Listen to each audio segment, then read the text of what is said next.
Hey guys, welcome to Alpha Trader.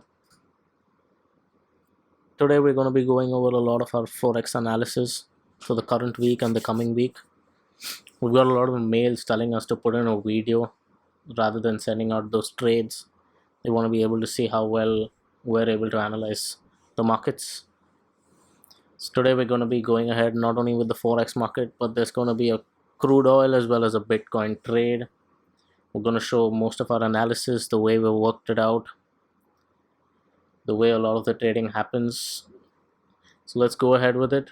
As of now, what you're currently looking at is the Australian dollar versus the Canadian dollar. You can clearly see an inside bar pattern currently made on the daily chart. So at Alpha Trader, as well as if you follow the inside bar trading rules, you'll realize that you need to make a rectangle which encompasses the high of the mother bar and the low of the mother bar, which currently stands at these levels of our rectangle. We follow a technique as well as a predefined entry which will take place only when we get a close above the high of the mother bar. Now, a close above the high of the mother bar would pretty much take us roundabout to these levels at the start. Our final targets could be a lot higher. We're heading into weekly resistance at these levels. That's at 1.01600 levels. But we're happy with an 80 pip move in this trade. Remember, we're going to trade this only when we see a 4-hour bullish close above the highs of the mother bar. Currently what you're looking at is a daily chart. The daily chart looks bullish. The moving average crossover took place a long while back. That's around 10 to 12 candles back. You're still seeing the current candle take support of the blue moving average. That's the faster moving average. There's a lot of congestion area right around these with a lot of wicks that have got formed. That's why we wouldn't want to hold it completely till the levels of 1.0 to 100. So we're fine with an 80 pip move as of now. That should be ideal. Got a stop loss place right below the low of the mother bar. Let's head to the 4-hour chart in order to show you what it would be exactly to witness a break. So here we have a nice close above this. Remember, the trade is not yet active. For an active trade to be made on our inside bar pattern, we need a high, low, open and close above the rectangle. We still haven't got that. We were close to achieving it on the previous 2 4-hour candles, but the low got breached. It's come down lower, made a lower low than the previous candle. We still need a close above that. We've had a moving average crossover that took place here. There's been a bullish bias to the Australian dollar. They're looking good on the daily as well as on the weekly charts. So let's see, because a close above this, that's 1.00323, would easily propel us to higher levels. But we're going to be looking out for 70 to 80 pips on this one. So that's the Australian dollar to the Canadian dollar. Pretty bullish on that level. Now let's head to the other chart. This is another trade that we've been looking at. We've sent this out to a lot of our clients. It looks good. I've been posting this on Instagram lately as well. So this is the Australian dollar to the New Zealand dollar. Currently what you're looking at is a daily chart. There's a nice uptrend line that's being respected. We've had a superb rally right after the New Zealand central bank cut rates. We've gone ahead to face a resistance at the 1.13 levels. Now I'm going to be showing you all exactly in the next 3 minutes why we've been facing so much resistance. Why is there so much of bearish, or at least a reduction in the bearish bullish sentiment which is taking place at the 1.13100 levels. Not only is it a case of fundamental profit booking or technical profit booking, as you would say, but I guess there's a lot more of technical studies that goes behind this level. A breakout from that level could really open doors for 1,000 pip move and above. So you're seeing a nice 61.8 pip retracement. We've seen another candle, a reversal candle. We're also looking at are levels which are coming closer. Roundabout you have a nice green candle here. We're still going to be awaiting a close above this level, but I'm pretty bullish on this one. At least a break above the 1.13 levels for me would take us right up to 1.15 and 1.14 levels. Plus 300 pips easy on this one. But I would like to show you guys exactly why I was speaking about the 1.13 levels. So let's shift to a weekly chart. You're going to be seeing right around here a nice left shoulder, head, right shoulder. This is an inverse head and shoulder pattern. Looks beautiful. Yeah, that's right there. That's exactly where the 1.13 level come close, and that's what we've been facing. If you see here, it's exactly at 1.13025. We haven't really had a close right there. We've been facing real strong resistance, but then again, I'll just reduce the time frame. You'll be able to see exactly why we've been facing this resistance. So there you go. That's a longer term downtrend line starting somewhere around 2011. So that's a good 5-year downtrend line. That's also meeting our neckline for the inverse head and shoulder. A break above that is going to completely change the bias onto the bullish side.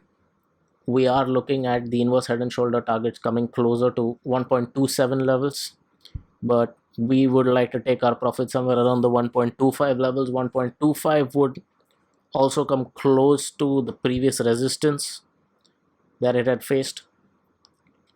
Someone in for short-term trading can look at entering in on the break of 1.13, look for 1.15 levels right here.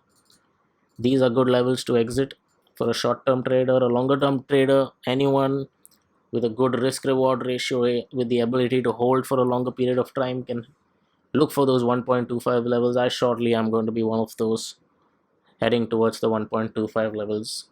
The Australian dollar looking beautiful. We have a lot of moving averages in our favor.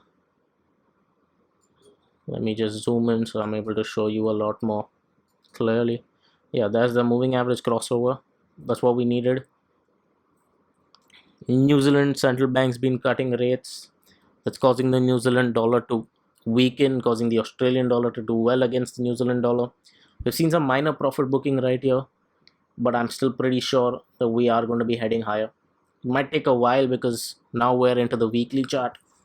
It could take over 6 to 8 weeks for this entire trade to not only get entered into but also get executed on the upside. It's pretty much on a daily chart. I would be entering this Monday afternoon. That would be a good time to enter somewhere around Monday afternoon, London opening or US opening, depending upon the volumes. I need a good volume breakout and price action in order for me to look for those extremely good reversal signs. The high being taken out of yesterday would be a clear sign of this heading back to its previous high of 1.13. Partial profits can be booked at 1.13 levels, and then we can keep the 50% off the trade in order for it to head higher to 1.15. So that's the Australian dollar to the New Zealand dollar, looking great on longer term time frames. Daily time frames, your stop losses can be placed at 1.10400. Look for partial profits to be taken at 1.13 and let the rest of them ride.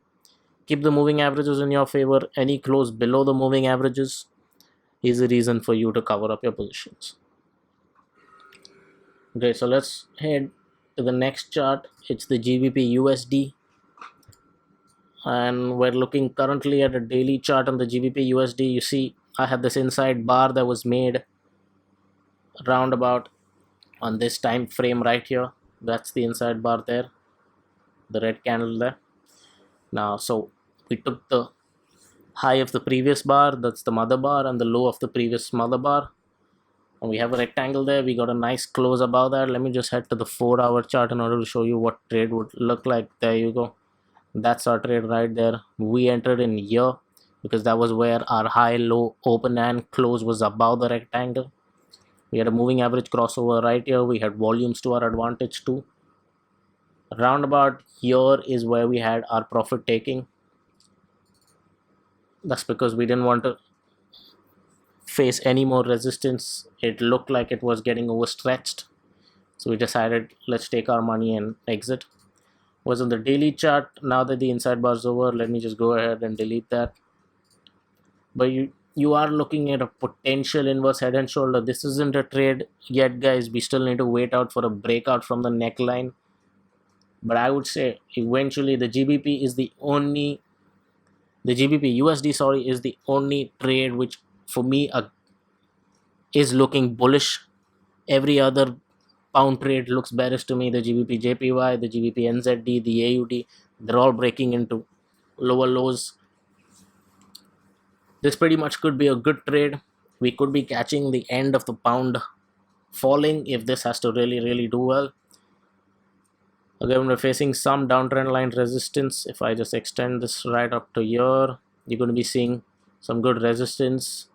I guess it's going to be playing here around for some more days before you actually do see a breakout, or if it doesn't, then that's just ideal place for you to go ahead and continue shorting. As of now, this is not a trade. We're looking at either the breakout on the upside and then selling near somewhere around this weekly resistance of 1.47888, or somewhere around the weekly support levels 1.41561. If those levels are taken out on the downside, we could head lower, and then the fall could just get extended. So that's the GBP USD, guys. Let's look at oil for now. I don't usually check oil and Bitcoins, but today because this is one of the first videos, I do want to come out and show you guys what oil is currently looking like. So if you look at oil, I guess this downtrend line is somewhere where we had broken. When we closed above these highs is where we went long.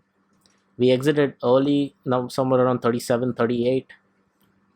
But I guess that was pretty good a trade. We currently had this massive downtrend line which started off somewhere around in 2015. That got broken on the upside. But we are seeing, I'm going to be showing you, so I haven't created my Fibos here, but I am going to be showing you the Fibonacci retracement right here from the swing high to the swing low. And you're going to see something really exciting, guys. So that's the Fibonacci retracement. Let's take the swing high, let's take the swing low.